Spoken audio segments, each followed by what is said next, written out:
Welcome to Top Dogs, Northeast Kayak Fishing TV. Hope you guys are going to have some fun tonight. We've got a good show planned. Mr. John Dicenzo from Rhode Island. He's been out on the KBF Pro Tour, the 10 Invitational. He's fished a lot of tournaments over the past few years, so we'll get a bunch of questions for him and look into his future a little bit.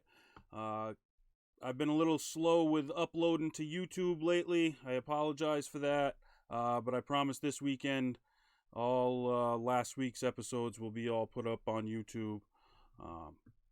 So without further ado, let's bring in the man himself, Mr. John Dicenzo. How you doing, pal? Hey, how you doing? I'm doing great. Awesome. Thanks for having me on the show. No problem. Thanks for being on.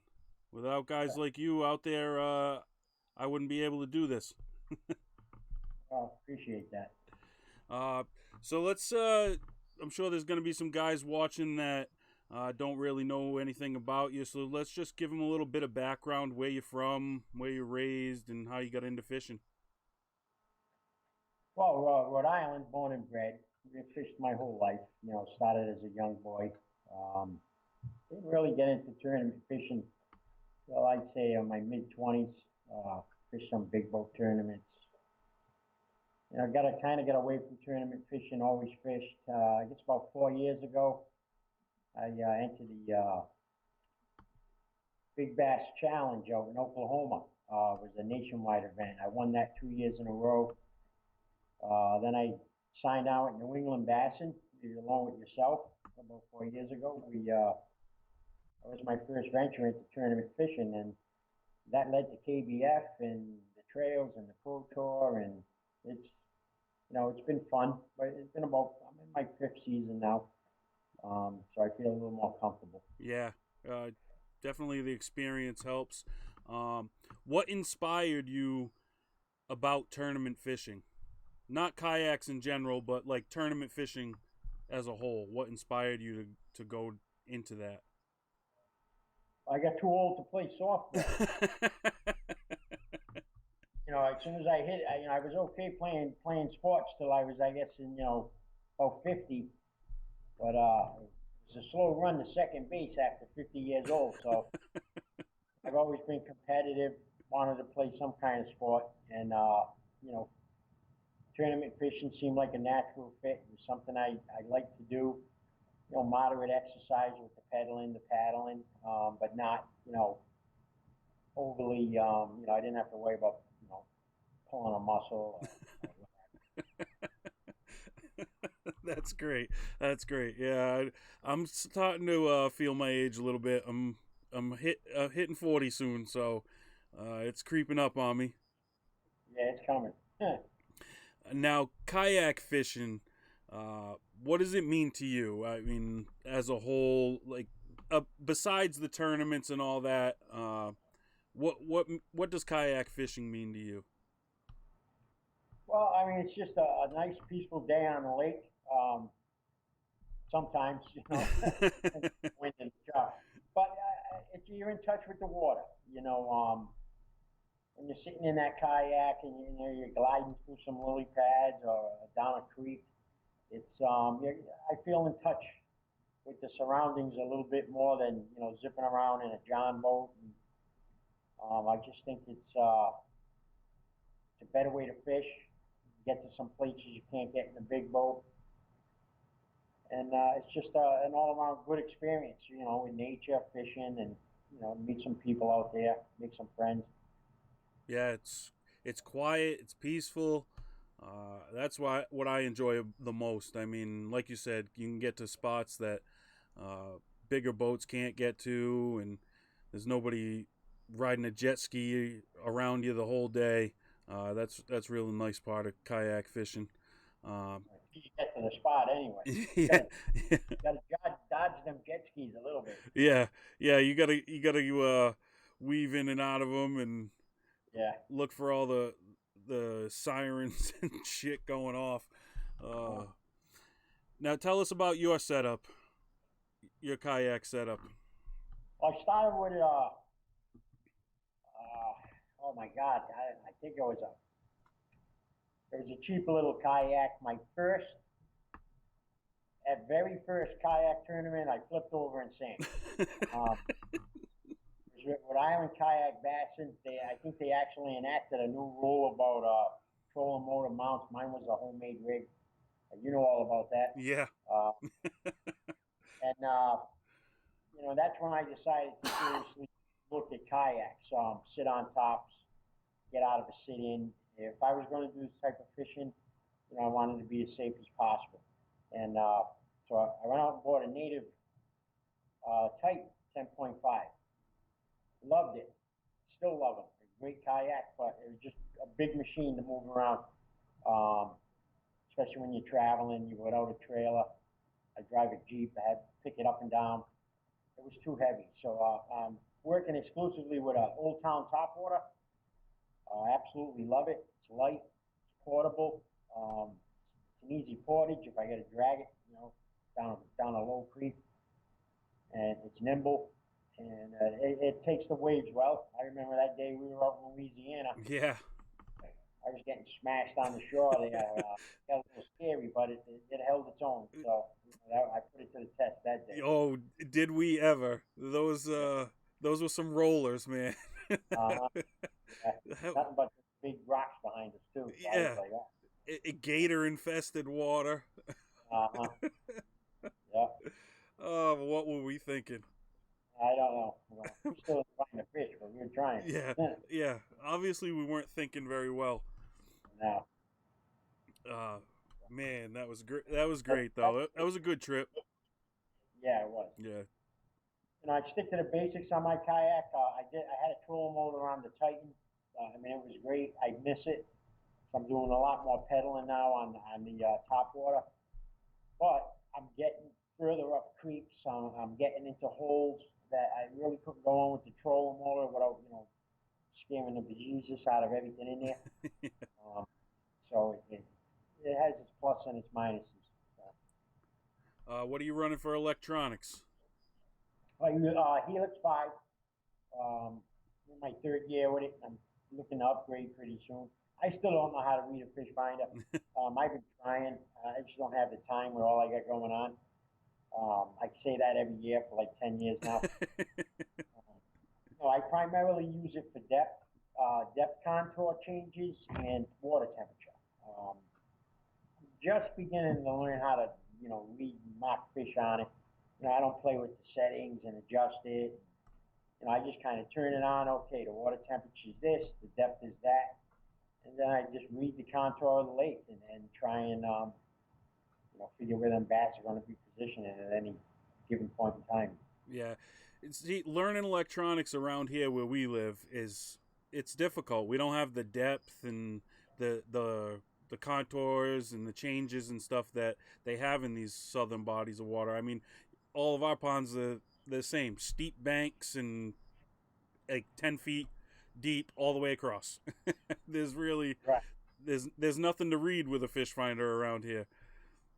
Right. Well, the Helix helped me out on last couple of tournaments I was on. I was fishing a creek, and if you went on Navionics and looked, did your scouting, shallow water, a foot or less. But I found 10, 12-foot holes in that creek. So I was just like floating down, and I'd look at my depth finder, and I'd go from 1 foot to 10 foot, maybe for like 20-yard stretch, and then I'd back up to a foot. And I was finding fish in a barrel, so to speak. And that's primarily the only reason I was successful down there in Florida, because I went deep in a cypress forest, found them holes, and just pulling fish out of there. Nice. Describe a day of pre-fishing. You've been doing a lot of on-the-road stuff lately, and last year you were on the road quite a bit. After you leave here and you get down there, describe your first day of pre-fishing. What are you looking for? Yeah, well, first of all, I'd like to say I never pre-fished. I was always, the last guy at the tournament, show up 2 in the morning, try and fish all day, drive home, leave early, making mental mistakes, forgetting ID cards, this, and that. Pre-fishing, getting down there a day or two before the events, I've noticed a significant upswing in my ability to catch fish. So honestly, that pre-fishing I think is key to getting on fish a little more. So my typical day actually starts the night, a week, a month before, where I use the electronics, the computers, avionics, Google Maps, Google Earth. We're all familiar with how we scout a lake online, and I try and spot areas that I think fish are going to be on based on the season, their seasonal movement, and I go right to fish brain after that. I'm not going to bullshit, fudge it up. I'll go to fish brain, and I'll pull that up, and I'll look for all those tiny green dots, and hopefully I see them in the areas that I was planning on fishing. It's a bonus if I do. If I see dots in another area, other than what I selected initially off Google Maps, then I'll mental note it. And I'm heading on the water with a plan now. So that first day of tournament fishing is eliminating bad water. Getting on the lake, going to some spots, catch a bite, and just keep moving, trying to figure out, where those fish are. And, I use, electronics leading to the event and a lot of visuals. I look for birds a lot the first day. I'm on a lake. I'm looking for bait fish jumping. I'm looking for, I'll paddle right into the bank on purpose just to see, fry and bait fish scatter off the bank. As long as I know they're there, I know there's got to be a bass somewhere around there. And so I look for clues with nature and technology and just start winging it. Now, is there a certain bait that you would take to pre-fish out there exclusively? I say dingus and horny toads. It's probably the only two things I'm good at fishing with anyway. I do use a scatter wrap crankbait quite a bit. The Zoom horny toad I use as a search bait, but also as a big fish bait. The whopper plopper. I try not to hook a lot of fish pre-fishing. If I get one in the area, I kind of back off it, mental note it. Again, start comparing it to fish brain, the time of year, the conditions I caught it in. Because it's easy to blow up a spot, catch 5, 6 fish, and go back the next day, and their jaw's still hurting, especially if you're hooking them on whopper poppers. Exactly, yeah. Oh, and a lot of guys actually do that. They pre-fish and they get out there and they'll catch 20 fish off of a spot and then wonder why they sucked on tournament day. Well, you hooked them all the day before. That's why. Right. Yeah, and I think in this last tournament, the Claremont Chain, I was actually throwing out a Zoom horny toad, and I kind of just wrapped the line around it. No hook. I tied it in there, the braid real tight.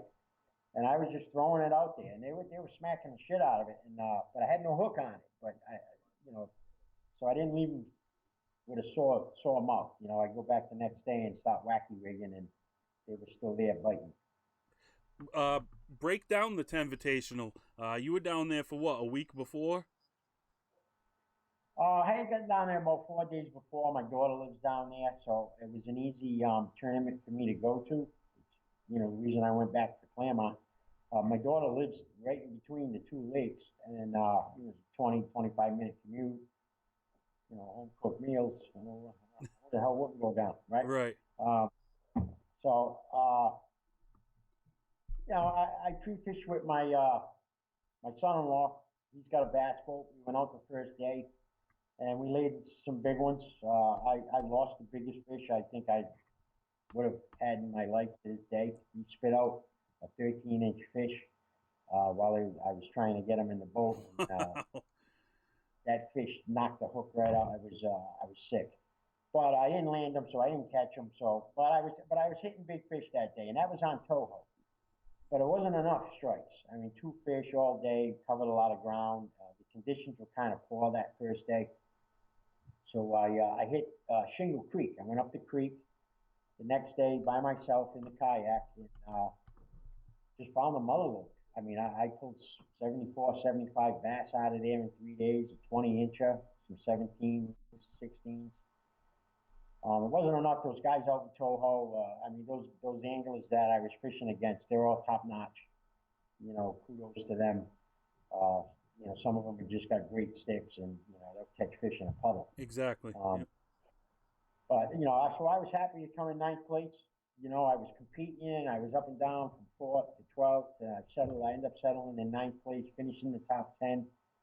Um, Big improvement for me over last year. I struggled, a lot of mental mistakes, and I was really happy with you know finishing in the top 10 down there with those guys of that caliber.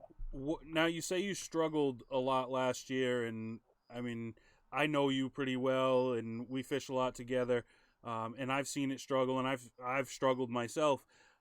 My question is, what change did you make? What do you think was the change that made it so now that you're not struggling making those same mistakes? But I started taking it more seriously. You know, I kind of made a vow to myself at the end of the season. I look back at you know my successes and failures. I had a second place finish at the Pro Tour in Winnipesaukee. That was probably the highlight of it. I get disqualified from two events for you know mental mistakes, you know wrong identifier card, forgetting the card, or not writing the right code. And it was just mental preparedness. I was approaching these events, you know, okay, hey, I'm going fishing. I'm going up to Lake George, you know. And at the end of the season, I said to myself, you know what? It's if I want to go fun fishing, you know, I can do that anywhere. If I want to fish tournaments and I want to win, I got to take this a little more seriously and you know, plan better, get up to those events a little earlier, uh, do better scouting, better pre-fishing, and just all in general, just take it more seriously and approach it like a professional instead of an amateur. Now during the Tenvitational, you got big bass a couple of times or just one time? The Invitational, I had a big bass, and then the big bass brawl, I had an hourly big bass.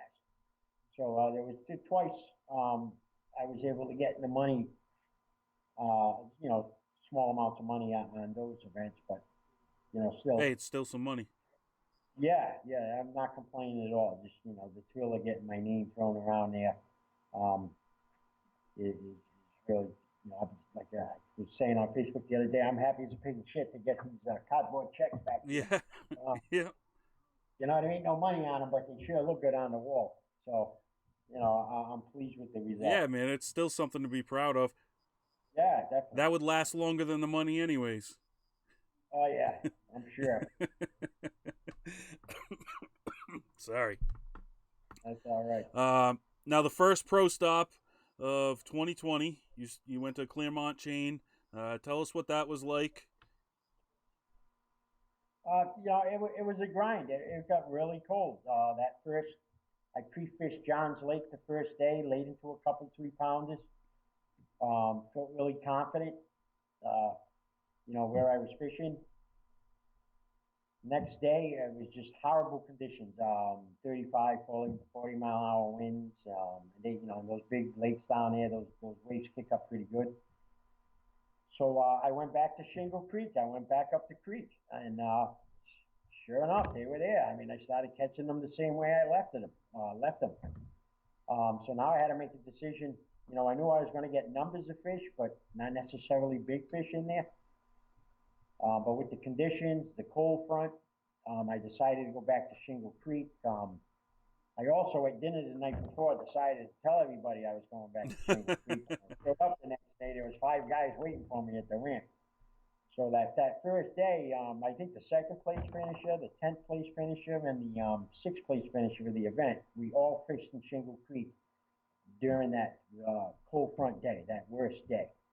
And those guys all, you know, were able to put up, you know, 67 to 80 inches apiece and actually kept them in the event. Um, Second day, they left the Shingle Creek and went hunting big fish in other spots. You know, because the wind had died down, the weather cleared up. I decided to stay in Shingle Creek, and you know, I ended up from 12th to 7th place. Right. So as far as I'm concerned, you know, it was still a good move for me. You know, staying where I was on fish, never leave fish to find fish. And I was playing the numbers game rather than the big fish game. But some other guys in that event, I think it was Jody Queen. He was on big fish, all day, all He he morning. was he was Went on out, big fish from the minute he casted his line, dude. yeah. So I would have never caught a guy like that. I know that. So I was happy just catching 20 bass and trying to cull up a quarter inch at a time, and I got another one of them paper checks, Yeah, seventh place. I was happy. yeah. The conditions definitely looked horrible. I was looking at the weather going into the event and then during the event, and I mean, the weather was down in like the 30s and 40s at night, right? Yeah, and I my rationale, even the first event when I settled on Shingle Creek, the weather, it was some shitty weather out there. It's winter in Florida, and when we say bad weather, 45, 48, 42, that'd be great if we had that up here, Yeah, for the month of January. But down in Florida, they're worrying about the oranges freezing when that happens. right. So, so it affects the fish down there a lot different than up here. That shallow water chills out and they just get tight to cover. And I settled on Shingle Creek primarily because, in my opinion, creek bass are less susceptible to cold water and temperature swings. A creek has cold water coming down, year round. Um, the conditions, they're sheltered from the wind. So I felt like that the fronts weren't really going to affect the fish in the creek as much as they were out in the open water. And I was right on, but I just couldn't get enough big fish in there. Right. Right. Yeah. Skype is acting up right now, people. So just Oh, stay tuned. I guess, Skype sucks. If somebody out uh, there knows a better way to do this, please let me know. Oh, it's killing me. yeah, I'm looking at myself on this thing. I'm moving Yeah, around. it's insane. Delayed It really is. motion. It's insane. I don't know what's going on with it, but we'll keep talking. Now, how about the national championship? I'm sure you're planning on going there. Yeah, we're going down with a group of guys. We're all sharing a place out on Pine Ridge, Pine Ledge. I don't know, down by Browns Creek.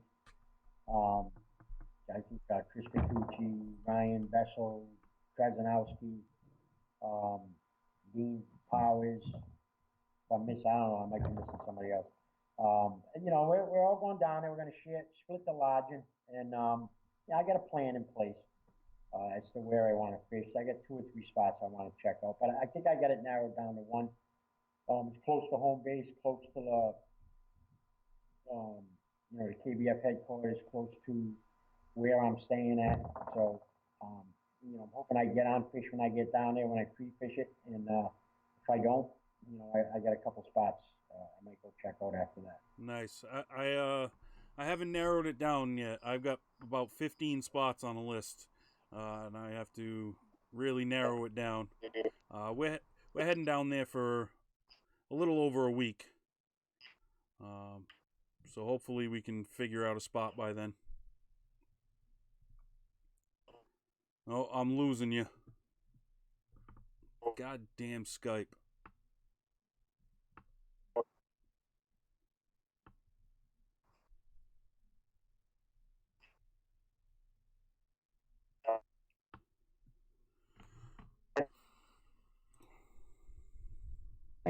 You're breaking up, John.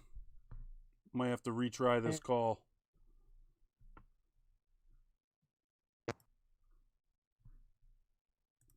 Stay tuned, everybody. I'm going to call John back.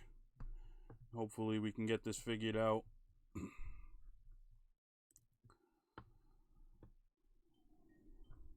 We're ringing him in.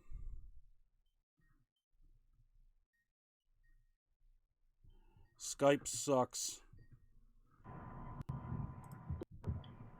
Let's try it again. Okay, I'm here. Skype sucks. It's the Republicans. They're trying to sabotage. Oh, man. It's always their fault, isn't it? Yeah.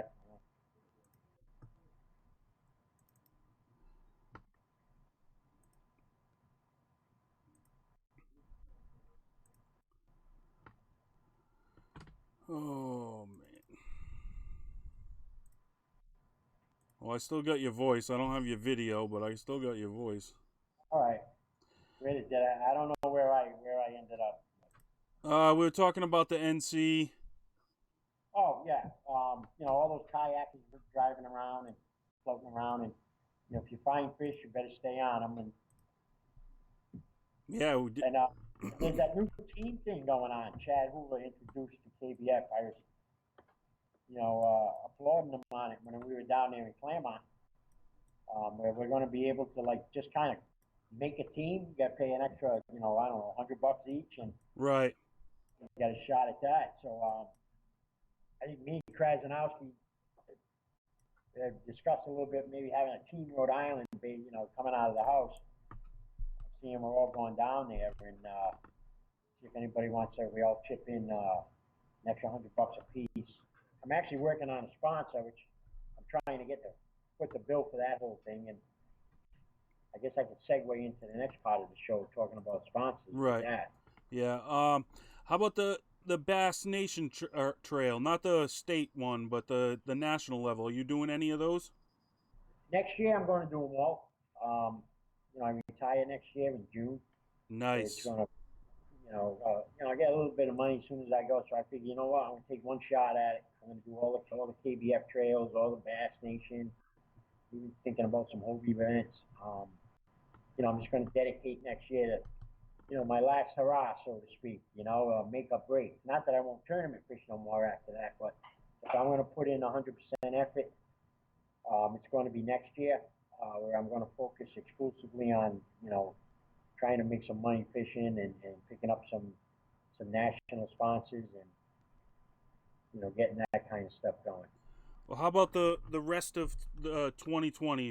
What tournaments are you doing nationally? Well, my goal this year was the Pro Tour. I believe the Pro Tours are kind of going to come to an end this year because they're unveiling some new programs next year. The Trail Championships are going to be run a little differently. They got these partner, Jason Gardner with that New England partner trail going on. I'm definitely going to participate in that.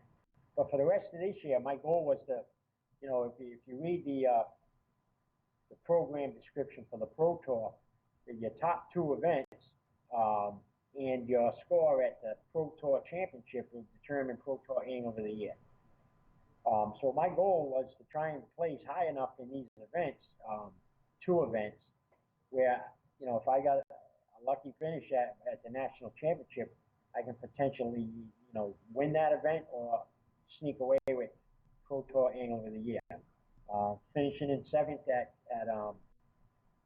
Claremont was very helpful. And I'm heading over to South Carolina, Kiawe, April 26th, for the second Pro Tour event. And those are the only two I'm going to do. The rest of them, one's in Wisconsin. They're all far away. I'm not traveling that far now. I'm just going to do two Pro Tour events, try and place in the top 10 in both events. That should put me in position at the Pro Tour Championship in Kentucky in July to, have a good chance at sneaking away with the Pro Tour Angler of the Year, hopefully the whole rodeo. Yeah, man, I wish you the best with it. I've been rooting for you. I think a lot of the guys around this area are rooting for you. It's nice to see you in the top 10 in the last two tournaments, so far away from home. Thank you. I appreciate it. And it's open here to anybody. I know some guys are, held back from families, jobs, finances, and, I've been there, done that. But sooner or later, everybody's opportunity is going to come. And all I can say is seize the moment. When you have the opportunity to just, sink your teeth into it, do it. Because, 10 years from now, I'm not even going to be able to get in a kayak. So I'm figuring, I'd rather say I tried than say, oh, man, I never did it. Right. Tell everybody about the Big Bass Challenge that you run here in the Northeast. Maybe a lot of these guys don't know. The Big Bass Challenge was a tournament concept that I actually copied from the Big Bass World Championship that I was participating in Oklahoma. I did it for 2 years. What they do is they take the top top guy from each state, 50 states, and they have a fish off down in Oklahoma. I think it was 50,000 in a boat. I qualified for that twice. Went out to Oklahoma twice. We caught a cold twice because I couldn't catch shit out in Oklahoma, and so I took it here. I thought, I wanted to mimic it a little bit, keep it in New England, keep it in the Northeast. I don't fish the event. I just tournament directed at this point. It's in its second year. Last year I made a few mistakes with it. I had some sponsor prizes. I got lax on putting the order in, then the discount code expired. But we had a decent payout. Matt Rivera out of New York won himself, I don't know if it was $1,300 or $1,800 for first place. You won $100. Yep. You're in third place, right? Yep. We got 5 guys walked away from the event with money. We had a great spread with some food, gave away some lures. So we're hoping to mimic that at least this year. I'm hoping for it to grow a little bit. It's 100% payout plus. I got a sponsor on board. It starts March 1st, runs through July 31st. Your 5 biggest fish. There's wild card spots, state winner spots, pretty much all explained on the website. If you just Google New England Big Bass Challenge, Northeast Big Bass Challenge, it's open to 11 states. Low entry fee this year, $50. And basically $10 a month to put your 5 best fish on the board. And, I haven't yet set the date for the championship because I've been waiting for all the clubs in New Jersey and Rhode Island and Connecticut and the states that are participating to finalize their tournament schedules. Right. So make that championship, kind of sneak it in between everybody's event so guys can still participate and not have to pick between one and another. So that announcement will be coming soon. Do you have a location yet? No, because I have a general idea. I want to bounce it around from state to state, make it fair for everyone. I'm actually pegging it to the number of entries based on the year before. So, the state who has the most entries is going to get the event. Massachusetts primarily is where it's going to be this year. Okay. Bring it to New York, New Jersey next year, but I'm going to see how the numbers look based on, the number of people that sign up in their respective states. Yeah, that makes sense. Yeah. And, it's a good time. You were there. Yeah, it was a great time. I had a great time. I'm hoping it, it continues to grow. And if I get the signups that I projected on the spreadsheet, I mean, we could be looking at, a $10,000 payout in 3 or 4 years, which is phenomenal for this area where we're typically shunned in New England by, the big high-paying bass tournaments because there's no marketing dollars here, right, according to them. But there are, if you dig. We'll get into that next. Yeah, actually, that's going right into the next question. You have found a way to bring in sponsors that are not fishing related. You've working with local larger companies and things like that. Maybe talk about that to these guys, and maybe they can learn something about it so they can help their clubs out on how you go about approaching these companies. Yeah. Well, I mean, I tried that, the same way probably most other tournament directors have tried. Rapala and Yum, all the big names. You go right for the big boys. And you make this nice polished up resume, you send it in there, and you don't even get a response. And I tried that for a couple of years, and I got some little bits of tackle here and there, but nothing to provide any substance to the group. So what I did was I tapped now my local small business. We have Tom, Ground Dog Builders, Rhode Island, Salon D, Cranston, Philip Maxwell Auto Sales, Palmer Restaurant, Oprah Restaurant.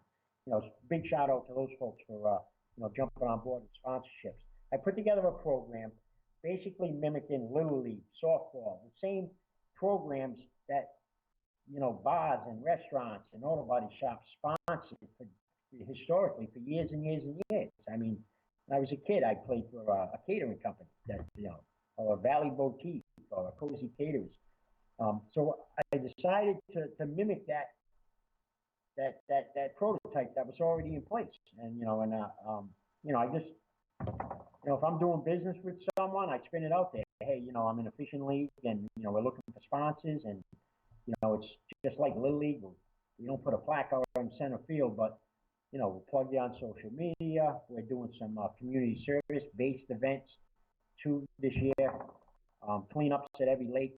Every time we have a tournament, we're going to be picking up trash and plugging our sponsors and letting the community and social media know that our sponsors are providing us with the resources that we need to put the extra time into to clean up a ramp, to take a walk around the lake and pick up some trash and bring, we're going to have a kids day where, we bring some kids out fishing, let them play on the kayaks, children that would normally not be exposed to fishing, inner city youths, that kind of stuff. I'm working with the Da Vinci Center down in Providence, Rhode Island to organize that. And our jerseys, our whole club is, all the new members, we all got brand new jerseys, compliments of sponsor dollars. In exchange for that, our sponsors are all over our jerseys. I'm a firm believer that if when you not getting nothing out of a sponsor, I'm not putting your name on a jersey. Right. So I'm going to take care of the people that are taking care of us, and we're not going to have lose and this and that, all these big brand names that really don't do nothing for us. We're going to have Bob the Builder and we're gonna take care of the local guy, business to business. We're gonna do some community service events. We're gonna plug our sponsors. We're gonna involve them in our events. We're naming our events after them. Mandatory, we wear our jerseys to every tournament because that's their dollar on our back, and they want to see that out there on the lakes. I know if you drive by a lake and see a fat guy in a cigar fishing out of a kayak, you kind of look at him, right? Right. You drive by a lake, you see 10 guys out there, nice, crisp, clean shirts, uniforms, going at it. You might look a little longer. They're going to draw your attention. Professionalism is key. I monitor what we post on the internet for the simple fact that, hey, I'm all for, somebody posting, big booby girls, bending over, picking up lures, the typical meme posts that go on there. Right. So we got to be a little careful. When you have sponsors, you have to be conscious of what you're portraying to the community, projecting onto their potential customers. Professionalism. Exactly. That's why I have two Facebook accounts. I got one that's private for my friends and one that's professional because if I like to post funny stuff just like everybody else does, but you can't do it when you got company logos plastered all over your shirt. No, you can't. We do. We got a group page, a private group discussion where anything flies, and then we got the social media pages that I'm going to be diligent about projecting a professional image for our sponsors so they continue to sponsor us, potentially lead to bigger sponsors. We raised almost $4,000 in sponsor dollars this year so far. And that's paying for jerseys. We got a concurrent team event. All the guys, pretty much all their entry fees are covered in that team event. We got to give it a little back. We got 10 tournaments, 20 guys in the league this year. 2 guys every event want to go pick up trash. Every event, plug that. And, it's not just like we're taking money. It's we're going to give something back to the community, and we're working with these businesses to come up with ideas and ways to make it a win-win for everybody.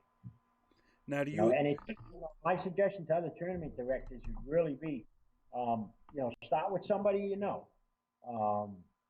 get references from them.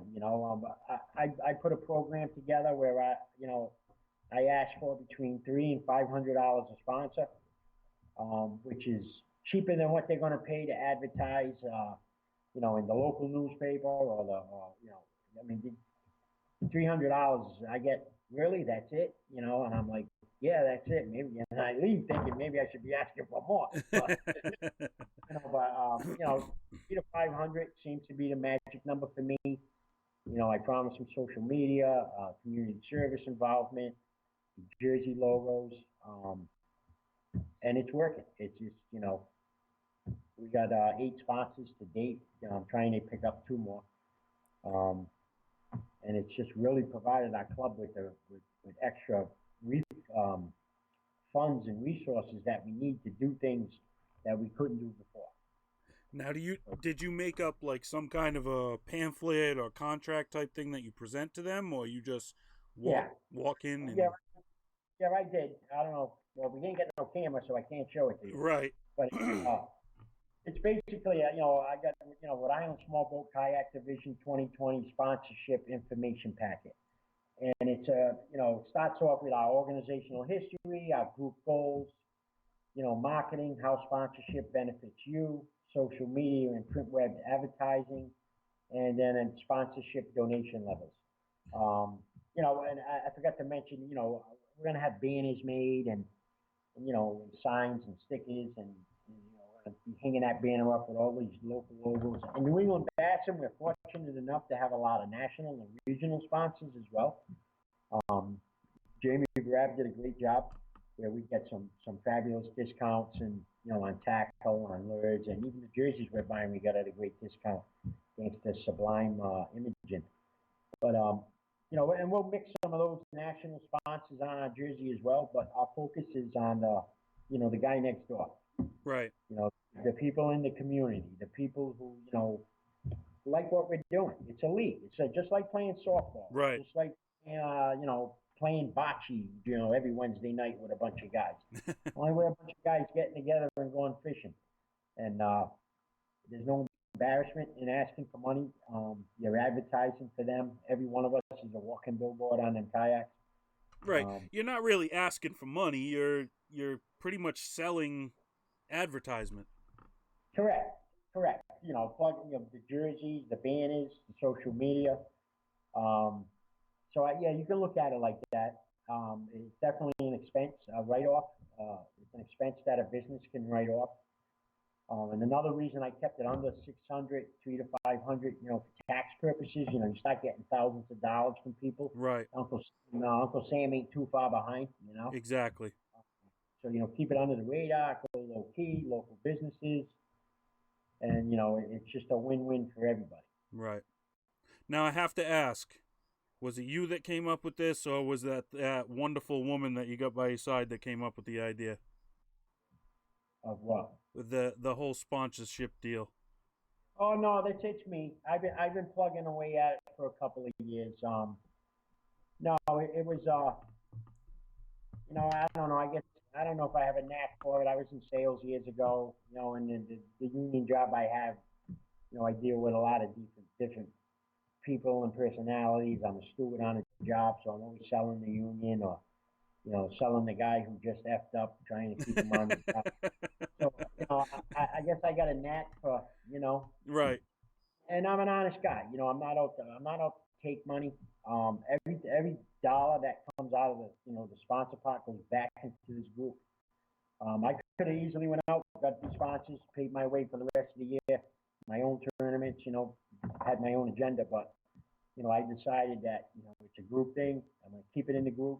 I got 20 guys that can plug on social media. 20 guys going to be posting for that business. Maybe next year when I decide to go full tilt, I'm working on a couple national sponsors for myself personally. But every dollar that we get, we got a good group of guys, and we're trying to have a really good season and set the tone this year for next year. Yeah, man, I think you did a great job getting these sponsors, and I hope you just helped some guys out. I know you just gave me a few ideas, and I'll probably be picking your brain later on. Yeah, and it's an untapped market. It's an untapped market where we got the 3 groups in Rhode Island. We're a small state, but there's plenty of people out there. Right, there's millions of businesses, millions. Yeah, Yeah, you tap your local market, business to business. I mean, everything stays in the community. The money stays in the community. The advertising stays in the community. Um, it's just a win-win. It's a win-win. So, All right, I got two more questions. First is, what's your goals for 2020? I know we talked a little bit about the Pro Tour, wanting to be in contention for that Angler of the Year. But what's some of your other goals? well, I'm going to go up to Lake George, and I'm going to try and qualify for the trail championship because I'm pretty sure that's the only trail event I'm going to be able to do in the Northeast. I got some weddings and events planned on the Susquehanna and the Ohio. I can't participate in them two events. So I want to go up to Lake George, be my third appearance there, and try and finish so I can rank, so I can get qualified for the national championship, the regional championship. Yeah. I already qualified for the national championship with the top 10 finish at the Invitational. Technically already qualified for the Pro Tour championship in July. I don't even have to do South Carolina, but I want to because I'm chasing Angler of the Year there. I'm going to do the Waterville event up in Maine if I qualify. I'm going to do Charles River and like those couple other events that are going to be for like the one Jason Gardner's running, New England Partner Trail there. Right. Yeah. Yeah, I'm probably going to do most of them. I think all of them. I don't think there's one I'll miss. Yeah, there's some good stops. Yeah. So and all my club events, my local club events. I'm going to miss two. I'm going to miss the season opener because I'll be in South Carolina, and I'm going to miss Tucker Pond in July because I'll be at the Kentucky Lake at the Pro Tour Championship. So I'm going to do 8 of my events local. I'm going to try and get in 1 or 2 of yours like I did last year, and try and get 1 or 2 of RJ and Ryan's group. But it's tight when you're doing so many. It is. You it is. and I've got 30. I've got 32. Qualify. I got 32 on my schedule right now. It's crazy.